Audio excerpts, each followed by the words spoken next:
27 novembre, le débat est né. Je connais Patrice Talon. Nous sommes entrés dans une diversion grandeur nature.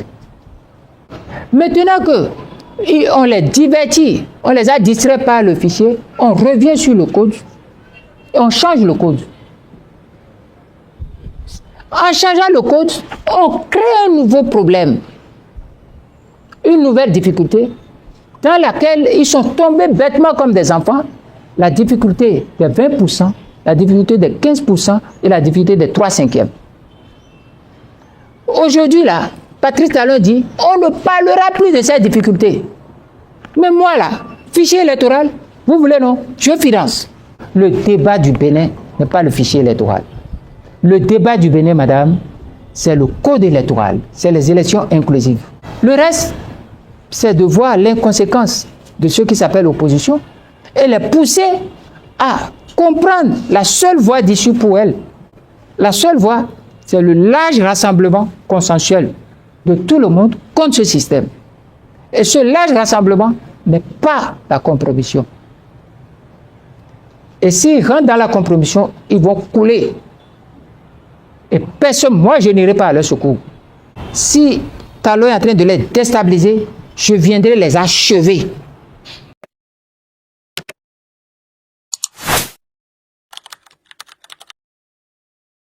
Quand on parle même de phare et de tout ça, mais où est-ce qu'on met les chefferies? Le débat sur les chefferies est faussé. Le colon a pris le pouvoir chez des chefs traditionnels. Mais tous ces chefs traditionnels, madame, ont été exilés, tués, embastillés, désorganisés, rendus muets. Et l'indépendance, pour retourner le pouvoir, on ne l'a pas retourné le pouvoir. Donc la question de l'indépendance même doit être interrogée avant de parler de la question des chefferies. Mais nos chefs, nous, ce qu'on a dit nos rois, nos chefs et autres là, mais on les malmène. On écrit des choses, on dit toi tu deviens chef. Même les endroits même où ils n'ont jamais connu de chef, on dit toi tu deviens chef. Les endroits où on dit, c'est pas ça. Une fois que par le fait de l'histoire, on est venu à la République, si on veut faire une relecture du pouvoir, on ne doit pas réduire les rois à des ONG. Des chefferies à des ONG, c'est des ONG qui sont sous l'autorité, qui peuvent être malmenées à tout moment par les préfets. Lisez les textes de A à Z. Ils n'ont pas plus que les ONG. Et cela est grave.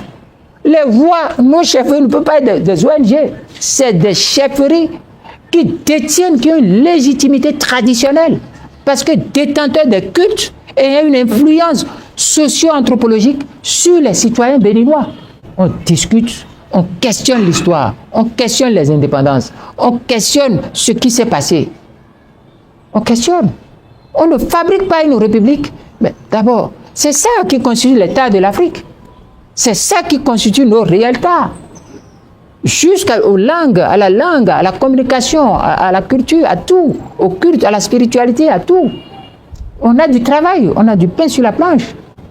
Le pouvoir de la marina est un pouvoir moderne.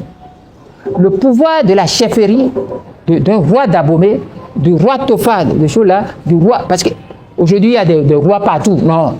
On ne peut pas avoir de roi partout, parce qu'il n'y avait pas de roi partout. Donc, on voit ceux qui ont été dépossédés par le colon, on le sait. Les documents existent, les archives existent. Nous, on les a. Et on voit, on fait la part des choses. Vous allez voir que le développement du pays, la paix, la cohésion, les choses vont se passer d'une autre manière.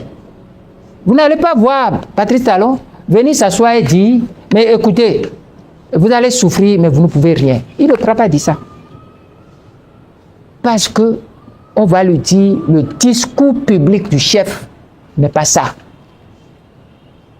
Et il doit être adoubé par des réseaux du pouvoir endogène, sociologique et réel.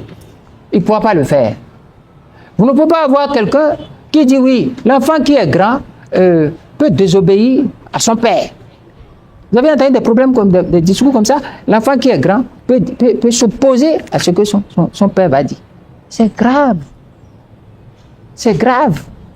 Mais je vous dis qu'il doit y avoir la reconnaissance de l'histoire de dépossession celui qui est dépossédé, on doit lui retourner ce dont on l'a dépossédé. Vous dépossédez mes ancêtres.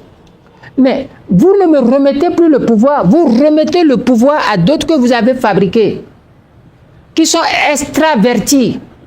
Et c'est à ces extravertis que vous appelez des assimilés à votre culture.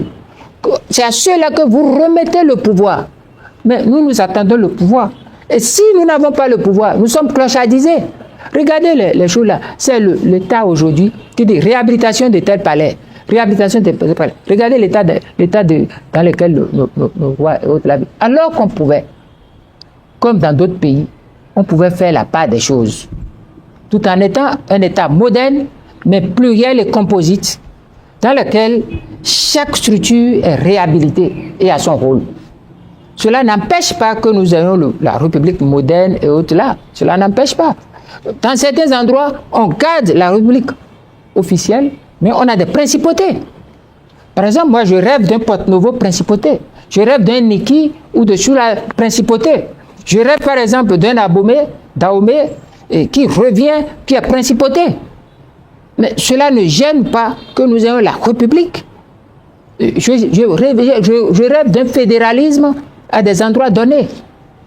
Mais pour permettre aux ethnies, aux micro-ethnies, au peuple de décider. C'est ça la chefferie. Quand on va parler d'une loi sur la chefferie, on doit intégrer, on doit élargir l'horizon pour permettre que l'histoire se retrouve et qu'il y ait une réconciliation avec l'histoire. Il y a, on va dire, une décision, un acte qui a été salué par plus d'un, mais que vous avez déploré. C'est l'audit du fichier électoral, environ 160 millions de francs CFA qui seront consacrés à cet audit-là. Ça a été demandé par l'opposition et voilà, le gouvernement a décidé de financer l'audit. Mais vous trouvez que c'est pas positif? Je vais vous parler aussi franchement, madame, et vous allez comprendre de quoi il s'agit. Ça a été confié à une personnalité quand même qui fait l'unanimité. C'est du pipeau. C'est une diversion. Écoutez, chers amis, reprenons les choses chronologiquement. Le problème du fichier électoral a été évoqué quand? Madame, ça a été évoqué le 27 novembre 2023. Je passe sous votre contrôle, 2023, 27 novembre 2023. Mais à la suite de quoi? À la suite des élections parodiées législatives du 8 janvier 2023. Et au cours de cette séance qui a eu lieu au Palais le 27 novembre, c'est à l'occasion de cet entretien que les gens ont posé le débat sur le fichier électoral par rapport à 2026. Vous vous souvenez, madame, au Palais? Yaye Boni était là et tout ça là. Mais au cours de cette séance, que Patrice Talon tombe sur, saisit au bon cette histoire de fichier et dit oui, ok, il n'y a pas de problème. Même moi, Patrice Talon, je vous dis, le fichier n'a aucun problème. Parce que si, parce que ça, parce que si, parce que technicité top, tout est tout top. Mais si vous voulez, allez organiser les gens de l'opposition et autres là, les partis politiques, et puis si vous n'avez pas d'argent, vous, démocrates, vous ne pouvez pas cotiser. Moi, je vais donner, vous irez faire. 27 novembre, le débat est né. Je connais Patrice Talon. Nous sommes entrés dans une diversion grandeur nature. Pourquoi, madame? Et pourquoi ceux qu'on appelle les démocrates ne sont pas à la hauteur de ce dont ils ambitionnent être? 27 novembre, vous posez ce débat. On vous dit, OK, on finance.